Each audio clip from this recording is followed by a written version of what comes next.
Saya sudah jawab ya. Oke, baik. Bismillahirrahmanirrahim. Assalamualaikum warahmatullahi wabarakatuh.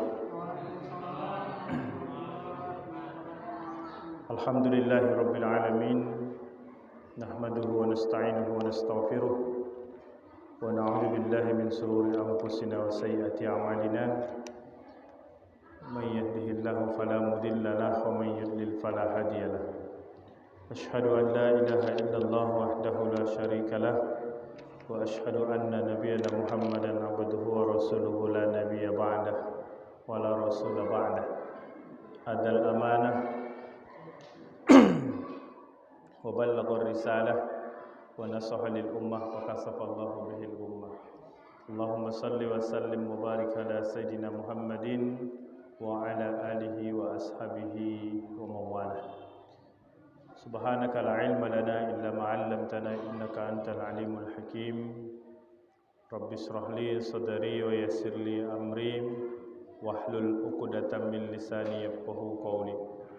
Allahumma faqihna fid din wa 'allimna at-ta'wil. Allahumma hdina ila siratikal mustaqim. Yang saya hormati, yang kami hormati Bapak Ketua Pengurus Musholla serta jajaran pengurus, para orang tua kami, Bapak Ibu jamaah fardhu salat maghrib yang insyaallah kita yang berkumpul di sini hamba yang dimuliakan Allah Subhanahu wa taala. Alhamdulillah, segala puji bagi Allah. Ucapan syukur kita kepada Allah Subhanahu wa taala. Pada malam yang berbahagia ini kita masih diberikan kesehatan, kesempatan, istiqomah iman dapat kembali bertatap muka pada kesempatan ini. Mudah-mudahan ini menjadi catatan amal baik kita di sisi Allah Subhanahu wa taala. Kemudian salawat dan salam kepada junjungan Nabi kita Muhammad sallallahu alaihi wasallam yang berlafazkan Allahumma salli ala sayyidina Muhammad wa ala ali sayyidina Muhammad. Assalamu alayka ya Rasulullah. Mudah-mudahan dengan kita memperbanyak salawat dan mengirimkan salam kepada beliau, kita juga termasuk bagian dari umatnya yang mendapat syafaatnya di yaumil kiamah nanti. Amin ya rabbal alamin. Bapak Ibu jamaah fardhu salat maghrib yang dirahmati Allah Subhanahu wa taala. Baik, kita lanjut pertemuan kita sebelumnya. Kalau kita pakai perasaan, rasanya masih baru saja. Ternyata malam ini sudah malam Rabu lagi. Sudah 1 minggu. Kita pertemuan sebelumnya malam Rabu, ini sudah malam Rabu. Rasanya sangat singkat sekali kalau pakai rasa. Makanya kita jangan pakai rasa, biar tak singkat. Maka kemudian kemarin kita bercerita tentang mengenai masalah kelebihan tentang masalah berwudu. Kita sudah sampaikan hadis yang pertama, hadis Abi Hurairah, dan ini sekedar mengingat juga hadis yang kedua diriwayatkan Abdullah As-Sunabahi radhiyallahu anhu, anna Rasulullah sallallahu alaihi wasallam qala, Nabi sallallahu alaihi wasallam berkata, "Iza tawaddo al-'abdu famatmado kharajatil khataya min fihi, fa ijastanshara kharajatil khataya min anfihi, fa idza ghasala wajhahu kharajatil khataya min wajhihi hatta takhruja min tahta asfari ainaihi, fa idza ghasala yadayhi kharajatil khataya min yadayhi hatta takhruja min tahta adhafiri yadayhi, fa idza mashu bi ra'sihi kharajatil khataya min ra'sihi, fa idza ghasala rijlaihi kharajatil khataya min rijlaihi." Disebutkan Nabi sallallahu alaihi wasallam, siapa yang berwudu, iza tawaddu al-abdu, apabila seorang hamba itu berwudu, ya, ini yang pokok pembahasan kita.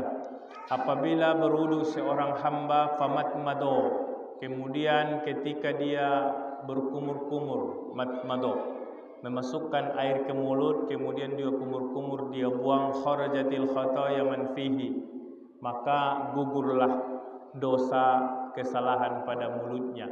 Ya, ini salah satu kita masih berbicara kelebihan. Kharajatil khotoya man fihi, maka apa yang ada pada ucapan dosa pada mulutnya, maka ketika itu gugur, kata Nabi. Ketika dia berkumur-kumur, maka sunnah berkumur-kumur. Kalau air cukup, maka kita berkumur-kumur 3 kali. Kalau airnya cukup, kalau tak cukup rukun saja, rukun wudhu nanti selanjutnya kita akan bahas.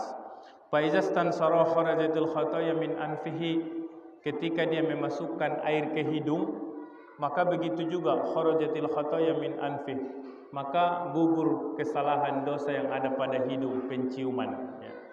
Kalaupun kadang-kadang agak sakit, karena maka kadang-kadang kita tak mau masukkan air ke hidung, rasanya agak perih sedikit.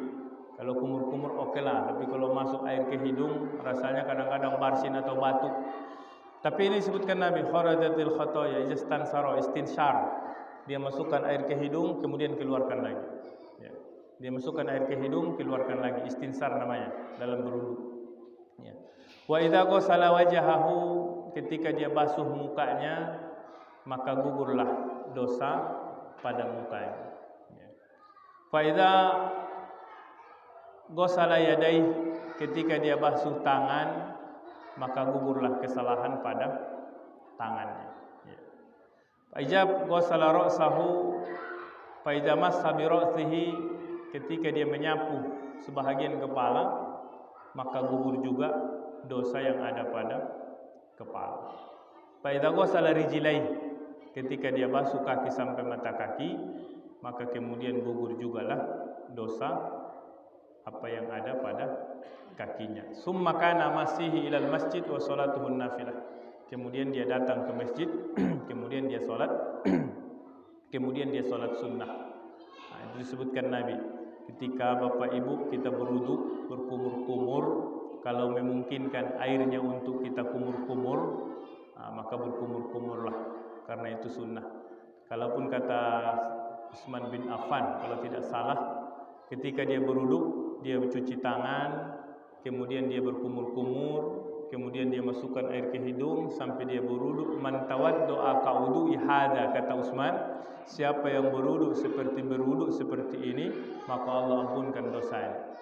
Artinya itu, kalaupun rukunnya nanti hanya muka, tangan, rambut, kaki, tapi ini bahagian daripada yang sunnah, berkumur-kumur. Seorang hamba yang berwudu berkumur-kumur, maka gugur dosa pada mulutnya.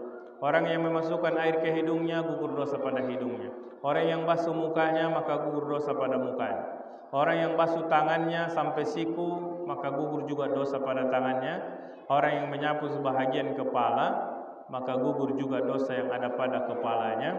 Dan memasuk kaki sampai 2 mata kaki, maka gugur juga kesalahan apa yang ada pada kakinya. Maka ini anggota wudu yang kita basuh. Maka di samping wajib berwudu salat, kemudian tawaf, kemudian baca Quran, maka ada kelebihannya. Makanya orang yang berwudu dosanya gugur. Tapi dosa di sini adalah dosa-dosa kecil. Kalau dosa besar tidak bisa kecuali dengan taubat.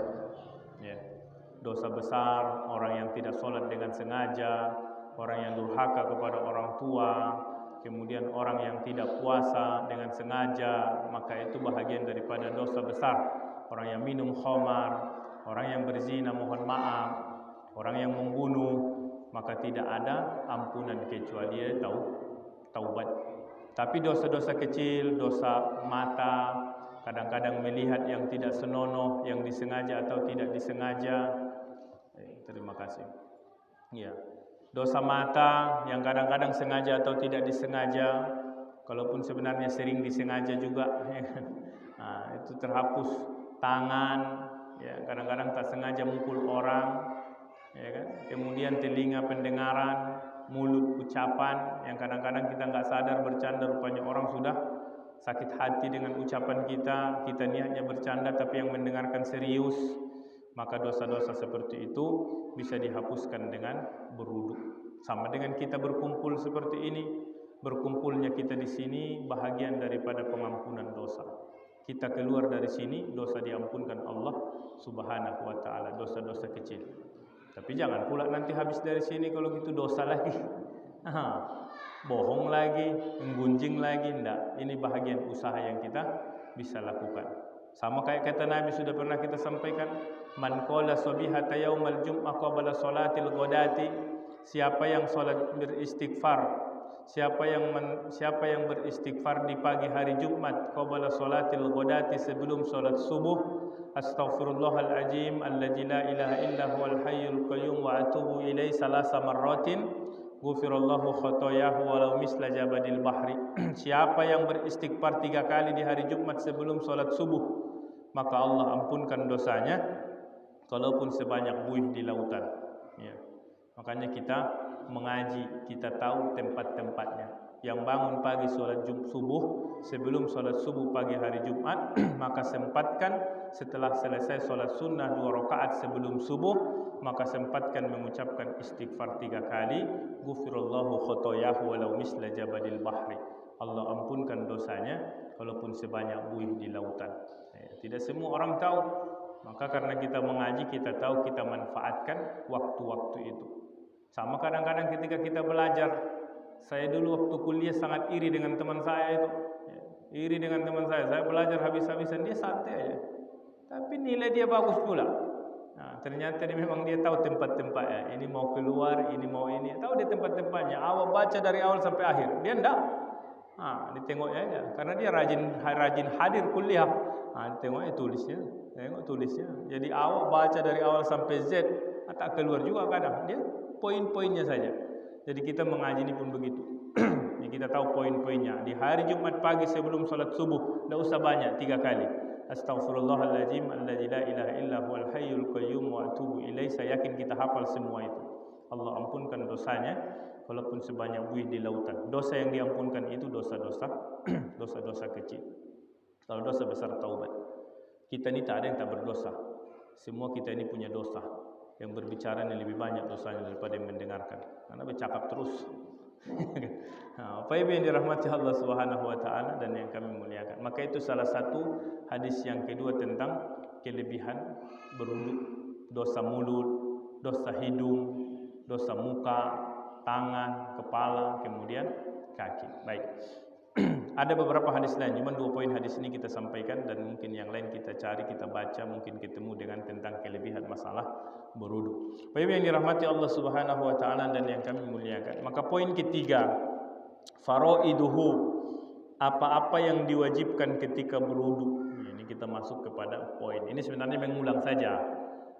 Kita sudah mengerjakan ini mulai dari kita MDTA sampai sekarang. Setiap mau sholat berwudu, hanya saja kita mulai dari awal mengulang-ulang saja. Mana tahu ada yang lupa diingatkan, itu saja. Faraiduhu, yang diwajibkan ketika berwudu. Ya. Faraid yang diperlukan ataupun yang diwajibkan. Lil wudu'i faraidun wa arkan, yang disebutkan dengan faraid yang diwajibkan ataupun rukun. Al fardul awal, rukun yang pertama al-niat, ya. Adalah niat. Sama ada yang melapaskan niat atau tidak, yang penting berniat. Masalah niat ini berbeda. Para ulama, Imam Syafi'i mengatakan niat itu boleh dilafazkan ketika mau sholat karena untuk menolak keraguan-raguan. Maka yang mengikut mazhab Imam Syafi'i ketika dia mau sholat, usolli fardal maghribi salasa rakaatin ma'muman lillahi ta'ala. Atau ada yang menambah mustaqbilal kiblati ma'muman lillahi ta'ala, Allahu Akbar, boleh.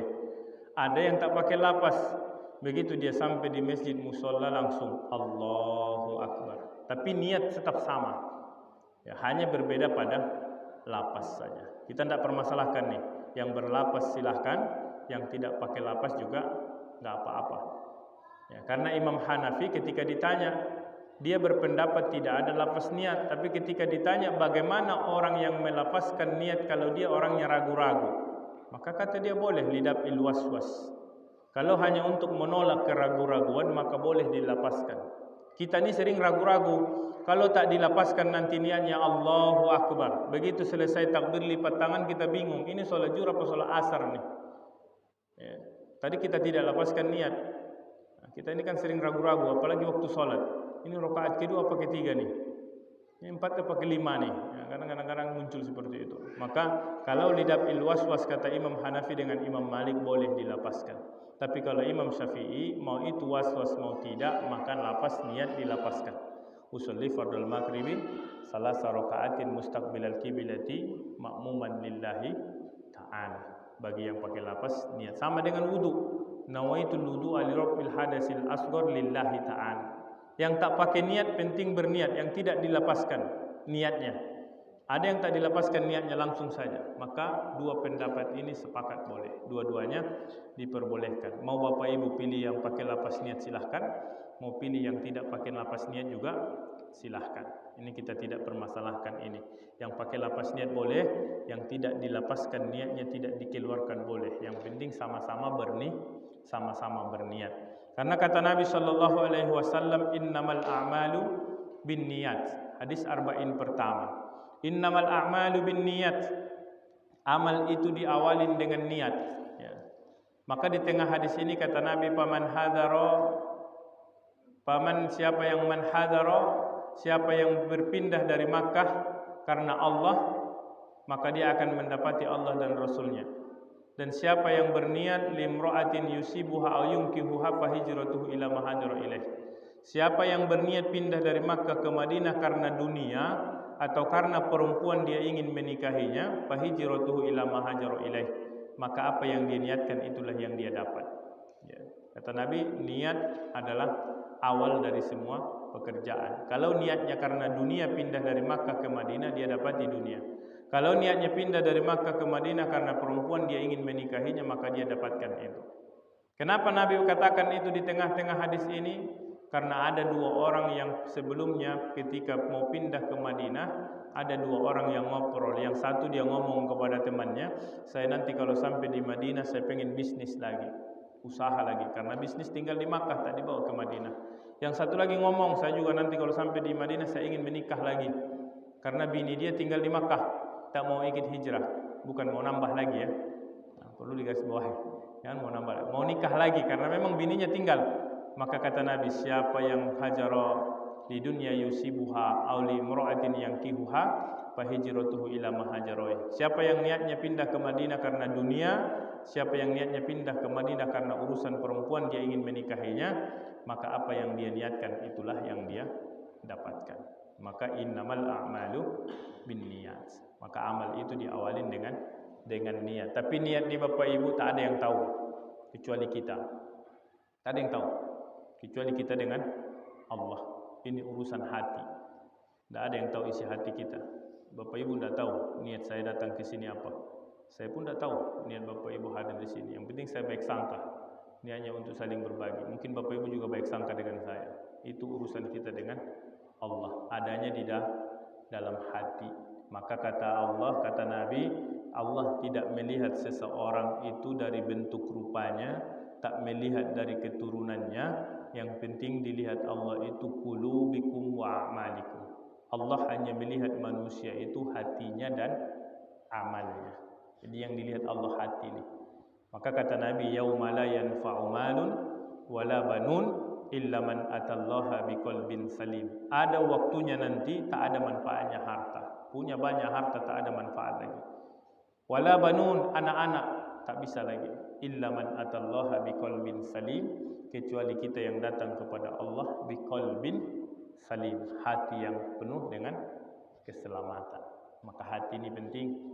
Ya, makanya Nabi SAW usia 4 tahun itu datang Jibril, ditangkapnya Nabi, didudukannya, dibelah dadanya, kemudian segumpal daging diambil dari hati Nabi, kemudian dicuci oleh Jibril dengan air Zam-Zam dengan bejana emas, maka yang dikeluarkan Jibril adalah sifat-sifat syaitan.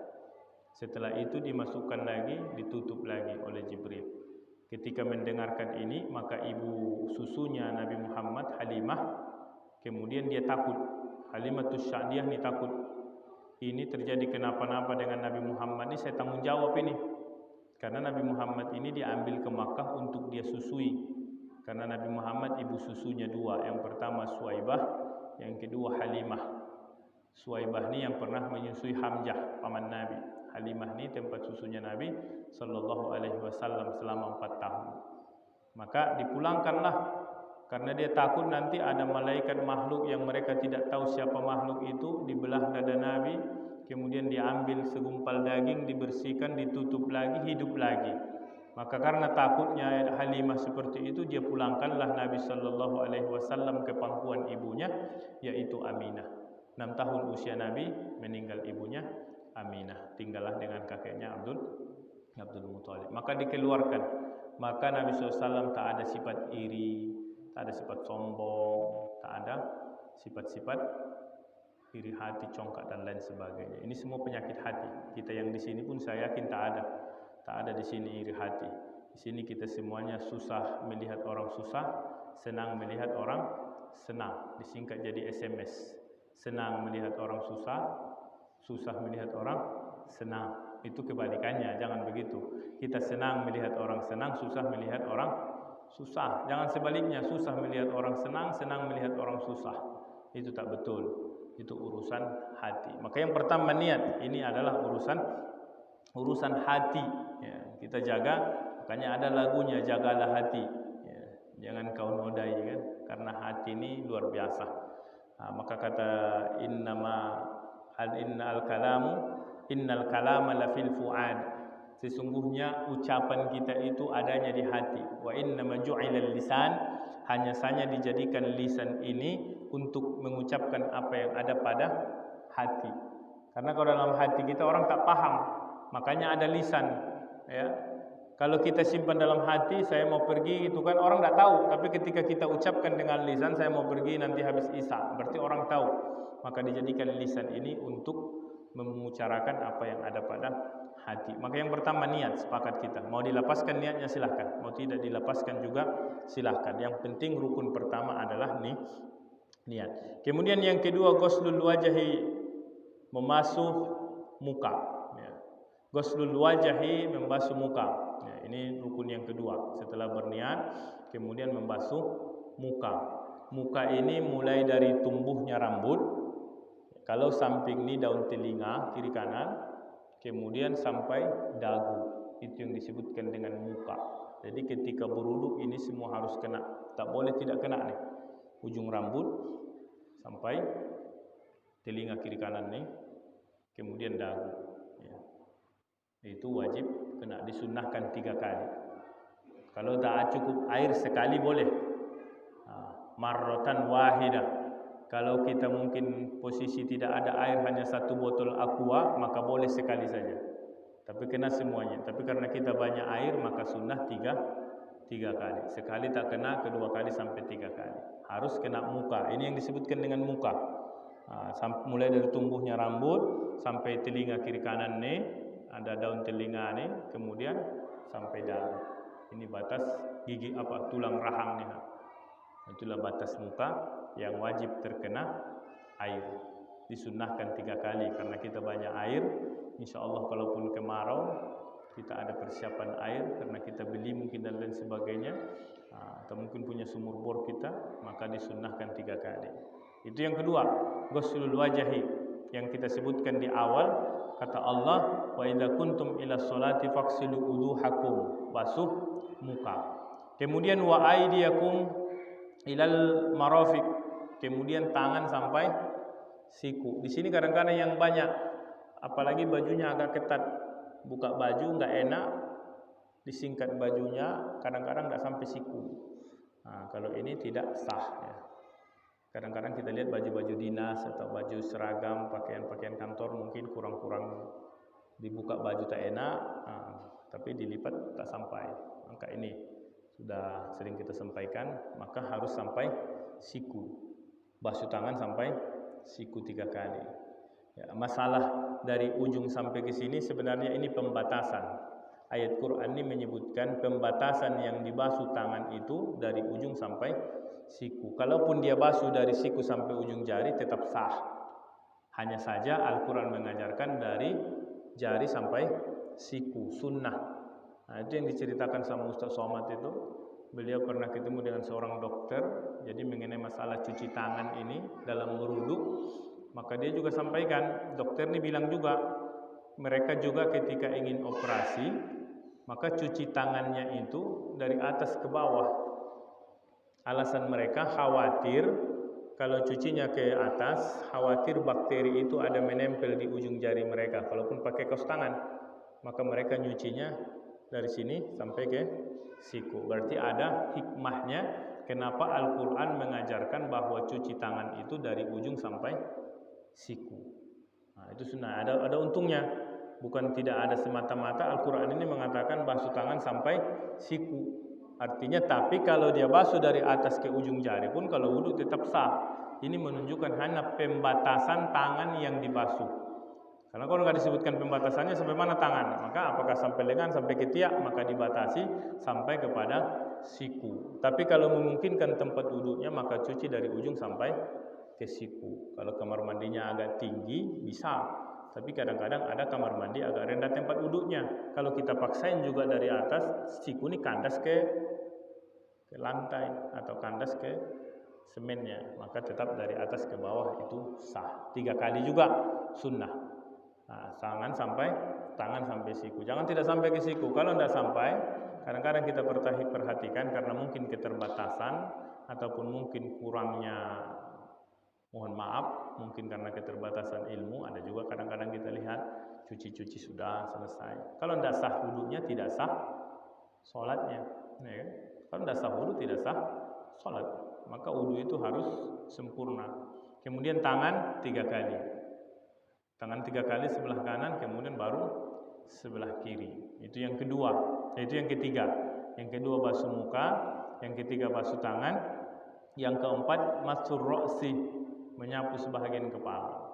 Ya. Menyapu sebahagian kepala, sini yang berbeda pendapat para ulama. Kalau muka tadi sepakat, kalau tangan sepakat, tapi menyapu sebahagian kepala itu yang berbeda. Berbeda cara wudhunya Imam Malik dengan Imam Syafi'i di sini. Kalau Imam Syafi'i boleh hanya menyapu sebahagian kepala. Ini kalau bapak-bapak yang pakai peci hanya dia naikkan ke atas, kemudian dia sapu, ini boleh. 3 helai rambut paling sedikit sah menurut Imam Syafi'i. Tapi kalau Imam Malik, maka dia mengatakan wudhu menyapu sebagian kepala itu adalah semuanya. Makanya kita lihat mungkin yang mengikut paham pendapatnya Imam Malik, maka dia berwudhunya yang paling sering kita temukan itu Makkah, Madinah. Kalau kita pergi berwudhu, maka sering kita lihat mereka memang letakkan peci dan basuh kepala semuanya. Maka itu pendapat Imam Malik. Imam Syafi'i, makanya kita yang mengamalkan pendapat Imam Syafi'i. Kalau kami sendiri cenderung, karena memang di pesantren juga guru-gurunya mengikut pendapat Imam Syafi'i. Dan sampai kuliah di Mesir juga dulu dipilihkan, pilih mana Imam Hanafi, Imam Malik, Imam Syafi'i, Imam Ahmad bin Hanbal. Kita mengambil fikihnya Imam Syafi'i. Nah, karena mengikut pendapat Imam Syafi'i, tapi kita tidak menyalahkan pendapat Imam Hanafi, karena Imam Syafi'i saja tidak pernah menyalahkan pendapat Imam Malik. Bahkan dia berguru kepada Imam Malik. Tidak pernah. Imam Syafi'i ketika meninggal Imam Hanafi, dia tidak bertemu dengan Imam Hanafi. Pergi ke tempatnya Imam Hanafi, maka ketika itu sholat subuh. Karena Imam Syafi'i yang dijadi imam ditunjuk. Imam Syafi'i yang jadi imam sholat subuh. Nah, ketika Imam Syafi'i jadi imam sholat subuh, pengikutnya pendapat Imam Syafi'i mengatakan ini pendapatnya Imam Hanafi tidak ada kunut, pendapat Imam Syafi'i ada kunut dalam sholat subuh. Maka inilah waktunya pengikut Imam Hanafi berkunut dalam sholat subuh, karena imamnya Imam Syafi'i. Ketika bangkit rakaat kedua iktidal sami Allahu liman hamidah, Rabbana walakal hamd, kemudian Imam Syafi'i langsung sujud. Dia tak baca kunut. Ketika selesai sholat, pengikutnya bertanya, bukankah Anda yang berpendapat kunut dalam sholat subuh itu sunnah muakkad? Tapi kenapa Anda tidak kunut tadi ketika sholat subuh? Apa kata Imam Syafi'i? Saya menghargai pendapat saudara saya, karena di tempat ini pendapat Imam Hanafi yang tidak ada kunut dalam sholat subuh. Dan saya sholat di tempatnya Imam Hanafi, dan saya menghargai pendapatnya Imam Hanafi, makanya saya tidak kunut dalam sholat subuh. Artinya dia tak pernah protes, tak pernah bergaduh. Kenapa kita bergaduh? Kita yang tak tahu apa-apa bergaduh masalah kunut. Berdebat kunut sampai jam 2, tengok-tengok sholat subuh tak ada dua-duanya. Berkelahi di kedai kopi, tak ada itu kunut. Ada kata kawan itu sampai jam 2 malam. Tengok di sholat subuh tak ada dua-duanya. Berkelahi aja. Imam Syafi'i tidak berkelahi. Maka ini pun berbeda pendapat. Yang wuduknya Imam Malik seluruh rambut disapu, wuduknya Imam Syafi'i hanya sebahagian saja sudah sah. Ini berbeda di masalah rukun yang keempat, masalah menyapu sebahagian kepala. Kalau muka sepakat, tak ada berbeda pendapat. Muka inilah dia muka. Tak ada mengatakan separuh saja atau sepertiga saja, tak ada. Semua muka inilah dia. Kalau tangan pun sampai siku sepakat, tak ada yang mengatakan sampai lengan, tak ada. Tapi kalau masalah rambut, Imam Syafi'i dia mengatakan ada sebahagian, kemudian Imam Malik mengatakan semua rambut itu harus terkena sapuan daripada air ketika berwudu. Maka itu yang keempat. Kemudian yang kelima, ghuslul rijlaini ma'al ka'bain, menyapu membasuh kaki sampai mata kaki. Ya, batasnya mata kaki. Ini yang diwajibkan dalam berwudu. Ya, ini pun begitu juga. Kalau cara basuhnya disunnahkan dari ujung jari sampai ilal ka'bain, mata kaki. 3 kali juga. Kaki kanan kemudian kaki kiri, pastikan sampai. Maka disunnahkan sampai 3 kali supaya terkena yang wajib untuk dibasuh. Kemudian yang keenam, tertib. Ya, tertib itu teratur. Ya, rukunnya teratur. Tak boleh tangan duluan kemudian muka. Ini tertib. Ya. Ataupun tak beraturanlah muka, kemudian tangan, kemudian kepala, kemudian kaki. Jangan pula dia berwudu kaki duluan, baru tangan, kemudian muka, baru kepala. Maka rukun yang keenam ini selalu masuk dalam rukun sholat pun selalu tertib. Tapi ada juga kadang-kadang yang mengatakan tidak perlu tertib dalam rukun. Bisa saja tangan duluan, bisa saja kaki duluan, bisa saja kepala duluan. Tapi kita ini memakai yang disebutkan dengan tertib. Jadi kalau mau berwudu harus ada aturannya. Tangan dulu, karena Al-Quran juga begitu. Kuntum ila sholati faksilu wuduhakum, muka, wa aidiakum, tangan, wa amsahu biru'usikum, kepala, wa arjulakum ilal kubain, kemudian kaki sampai mata kaki. Maka dia tulis tertib, teratur. Nah, kalau mau berwudu nanti ketemu orang ketika dia berniat, kemudian dia basuh kaki duluan. Nah, kemudian dia basuh muka, basuh tangan, basuh kepala. Itu tidak termasuk bahagian daripada tertib. Tapi kalau bercerita rukun, dia basuh semuanya anggota rukun. Tapi ada yang keenam, ini masalah aturan tertib, basuh muka, basuh tangan, basuh sebahagian kepala, kemudian basuh kaki. Ini yang menjadi rukun. Ya, ini yang menjadi rukun. Adapun sunnah-sunnahnya, maka selanjutnya nanti dia akan membahas mengenai masalah sunnah. Jadi ini hanya mengenai masalah rukun wudu saja. Tangan, muka wajib, tangan wajib, kepala wajib, kaki wajib. Adapun telinga, adapun kumur-kumur, adapun masukkan air ke hidung, adapun dia sholat 2 rakaat nanti setelah itu, maka itu bahagian daripada sunnah wudu. Maka sampai di sini kira-kira Bapak Ibu ada yang ingin ditanyakan, dipersilahkan.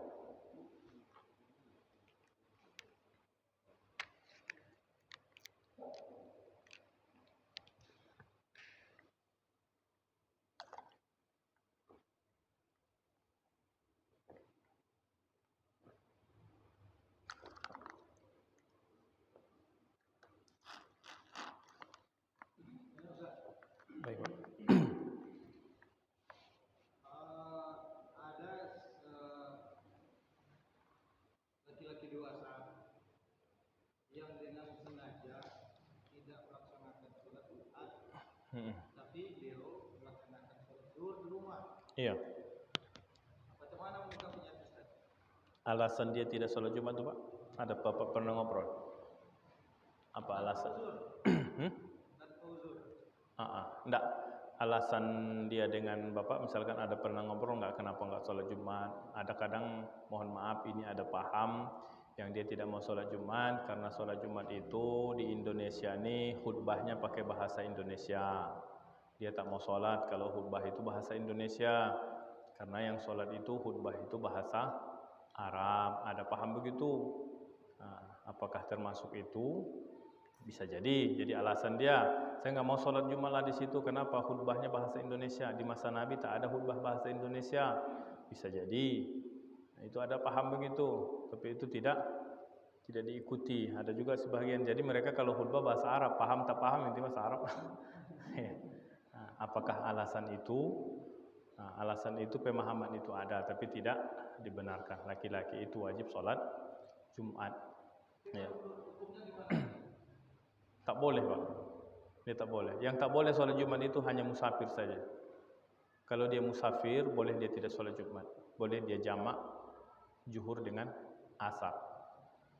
Maka tidak boleh orang yang musafir, tidak boleh dia tidak puasa.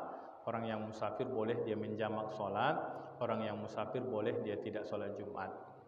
Hanya menjamak qasar zuhur dengan asar. Kalau dia tidak musafir, dia mukim, maka tidak ada alasan baginya untuk tidak sholat Jumat. Ya. Kalau dia sakit tak memungkinkan, mungkinlah. Tapi kalau dia sehat, sebenarnya nggak ada alasan untuk tidak sholat Jumat. Sholat Jumat itu bagi laki-laki wajib. Ya, idza qudiyatis shalah fantasiru. Ya. Itu setelah selesai sholat, ijanu dia di sholatu mi yaumil jum'ah fas'au ila dzikrillah. Apabila kalian ada panggilan untuk sholat Jumat, fas'au, bersegeralah untuk memenuhi panggilan Allah itu. Maka itu tidak dibenarkanlah. Itu mungkin salah satu dia punya paham. Karena ada paham itu juga, jangankan sholat Jumat, sholat itu tak ada sama dia. Ini masih mending dia sholat zuhur. Yang kawan satu lagi tak ada sholat. Nah, kata dia, kami ini belum layak untuk sholat. Karena supaya layak untuk menghadap Allah itu harus bersih. Kita ini belum bersih, banyak dosa. Nah, itu paham dia. Kalau tak bersih itu tak usah menghadap Allah, tak akan diterima. Nah, makanya mereka tak sholat. Ada paham begitu. Ada juga kata dia, tak usah sholat, masa sholat pakai najis. Sholat pakai najis itu tak diterima. Kalian sholat itu bernajis karena di perut kalian ada tai. Kata dia, ya kan? Kalau sholat pakai najis tak sah. Sementara kita ini dalam perut tai. Berarti sholat kita tidak sah apa tidak tuh? Nah, kita pun ragu. Nah, dia tidak belajar fikih. Dalam ilmu fikih itu najis itu kalau sudah keluar. Kencing itu kalau sudah keluar baru najis. Mohon maaf, buang air besar itu kalau sudah keluar baru najis. Kalau dia masih dalam perut tidak najis. Tapi kalau dia sudah keluarkan najislah. Tapi kalau sudah kencing dia najis. Kalau belum keluar tidak najis. Tapi dia tak memahami itu. Kata dia, yang penting perut kalian itu ada tai, ada kotoran, tak sah sholat. Ada juga yang begitu. Kemarin kita di Komisi Fatwa MUI yang begitu sudah kita ada salah satu di Duma ini, tapi berjanji dia tidak melanjutkan pengajiannya. Tidak, kata dia tak perlu sholat lah, karena kita ini belum bersih. Jadi sampai masyarakat melapor karena ormas-ormas di Duma ini kan MUI pada intinya boleh menjembatani itu paham-paham yang mungkin menyimpang, maka kita dudukkan permasalahan itu dan dia pun mengaku salah dan dia berjanji tidak buka pengajian itu lagi. Wallahu a'lam lah apakah dia buka lagi nanti. Artinya dia menekankan tidak perlu sholat. Kita ini khawatir pasti banyak pengikutnya. Yang malas-malas bangun jam 4.30 pasti ikut ke situ. Tidak usah sholat subuh lagi kan. Ada paham baru nih, ada gurunya kan gitu. Nah, jadi tidak Pak. Kalau laki-laki kecuali dia musafir maka wajib sholat Jumat. Ya. Hanya alasan mungkin dia ada juga. Kenapa enggak mau sholat di situ? Kata dia masjid itu tak bersih, duitnya entah dari mana-mana. Ada orang yang menyumbang entah dari mana gitu. Itu kan tidak termasuk. Ya. Tidak termasuk jadi alasan. Jadi kalau alasan dia apa, mungkin dia punya paham lain. Makanya dia ganti dengan sholat zuhur. Dia mungkin punya paham atau punya alasan. Tapi yang jelas Ahlus Sunnah wal Jamaah tidak boleh tidak sholat Jumat kecuali dia musafir. Siapa yang meninggalkan Jumat 3 kali berturut-turut maka tidak akan diampunkan, tidak akan dikabulkan doanya. Kira-kira seperti itu hadisnya disebutkan Nabi Shallallahu Alaihi Wasallam. Wajib Jumat bagi kaum laki-laki yang sudah balik, kemudian sudah dewasa, kemudian dia Islam, kemudian dewasa, kemudian dia mukim. Mukim di sini bertempat tinggal. Nah, kita kan di sini bertempat tinggal nih. Kecuali memang dia musafir. Kalau dia musafir, dia datang dari Pekanbaru sampai ke Dumai, batas musafir itu yang boleh jamak qasar salat itu 90 km. Kalau dia perjalanan 90 km itu ditempuh jalan kaki, ditempuh naik pesawat, ditempuh naik bus, maka kalau dia ingin jamak qasar salat boleh. Begitu dia sampai di Dumai, dia sampai pagi dan dia tidak salat Jumat boleh. Karena batas orang yang musafir itu, yang pertama Imam Syafi'i mengatakan batas orang yang musafir itu boleh menjamak qasar salat di tempat tujuannya sebanyak 20 kali salat. Berarti 4 hari. Nah, Bapak pergi ke Jakarta, niat di Jakarta itu mukim 2 minggu, ya kan? Kita dari sini udah berniat, saya mau pergi ke Jakarta, niatnya 2 minggu, setelah 2 minggu saya pulang. Orang yang seperti itu, selama dia di Jakarta boleh dia menjamak qasar salat 4 hari saja. Habis dari 20 waktu salat itu dia harus sempurna. Satu pendapat. Kalau dia pergi ke Jakarta, dia tidak ada tujuan, artinya tidak ada niat mukim, dia punya urusan. Kalau urusan saya siap, hari itu saya pulang. Tapi kalau urusan saya sebulan baru siap, sebulan itu saya tunggu, saya baru pulang. Ini kan tak ada niat mukim nih. Pokoknya kalau sampai Jakarta urusan selesai pulang. Tidak selesai urusan 1 minggu tunggu, tidak selesai juga sampai sebulan tunggu, begitu perintahnya. Maka orang seperti ini boleh dia jamak qasar sebanyak 15 hari. Selebihnya itu sempurnakan. Jadi kalau dia tidak musafir, tidak ada alasan tidak sholat, tidak ada alasan tidak sholat Jumat. Itu perlu dipertanyakan. Kenapa dia tidak sholat? Kenapa dia ganti sholat zuhur? Nah itu tadi. Ya, baik Pak.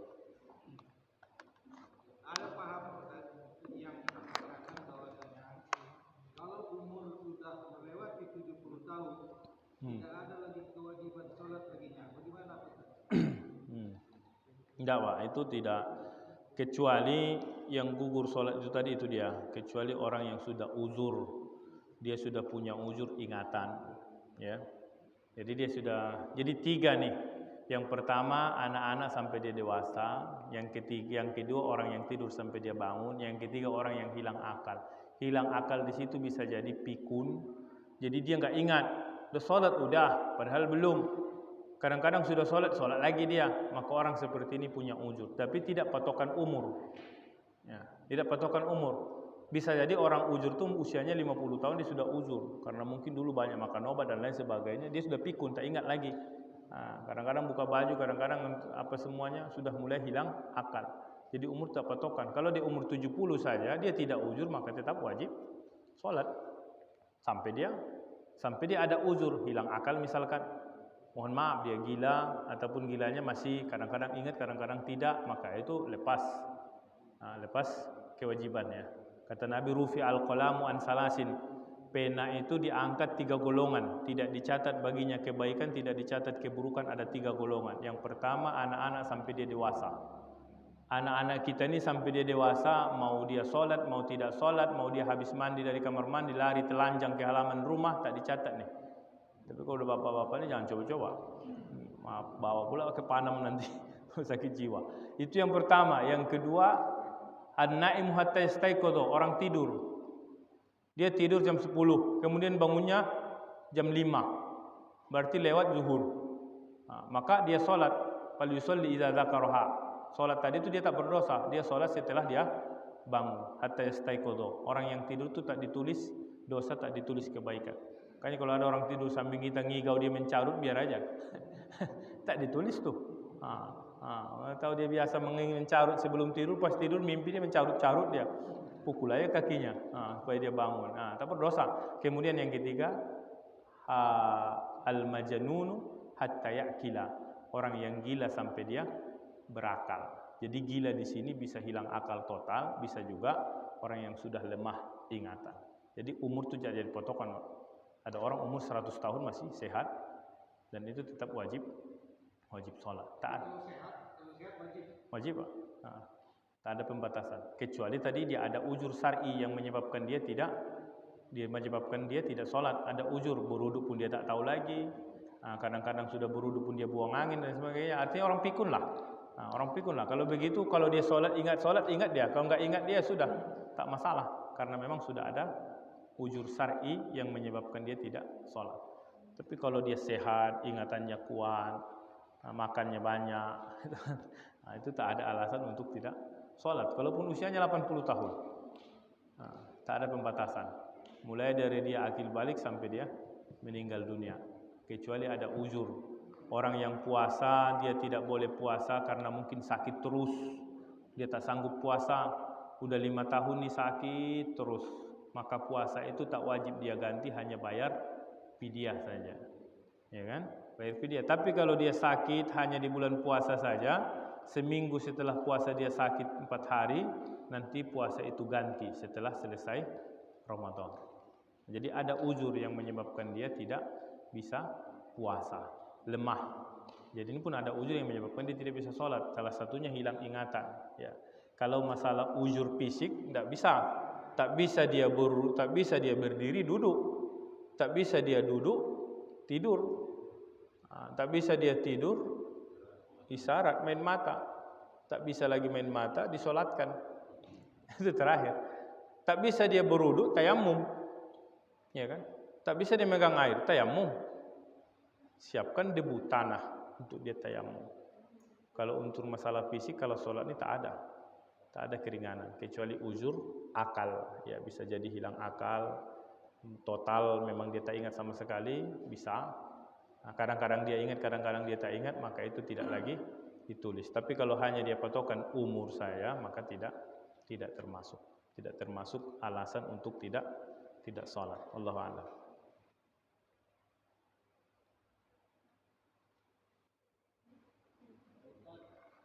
Baik, Pak.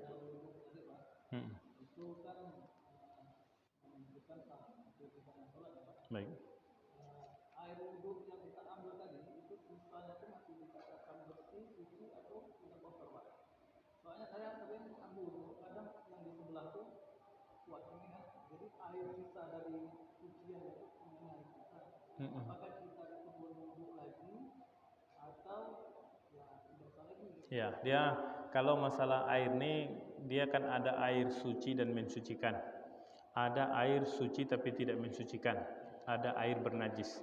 Ada air suci dan mensucikan, itu hujan, air sumur, air sungai, air laut, air mata air itu. Ada dia suci tapi tak mensucikan, itu mustakmal. Artinya air itu sudah dipakai.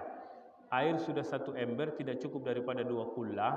Ketika dia berwudu jatuh ke situ lagi, maka air itu tidak bisa lagi dipakai untuk berwudu karena air itu sudah dipakai. Tapi kalau untuk bikin kopi masih boleh, karena dia suci, ya. Mau rebus mie boleh. Jadi apalagi tadi kalau cuma percikan itu kita kena, itu tidak termasuk bahagian daripada batal wudu. Karena airnya itu suci tapi tidak mensucikan. Misalkan kita berwudu di ember, usahakan jangan jatuh ke situ lagi. Sisa bekas basuh muka, bekas basuh tangan, jatuh ke ember yang kurang 2 kullah.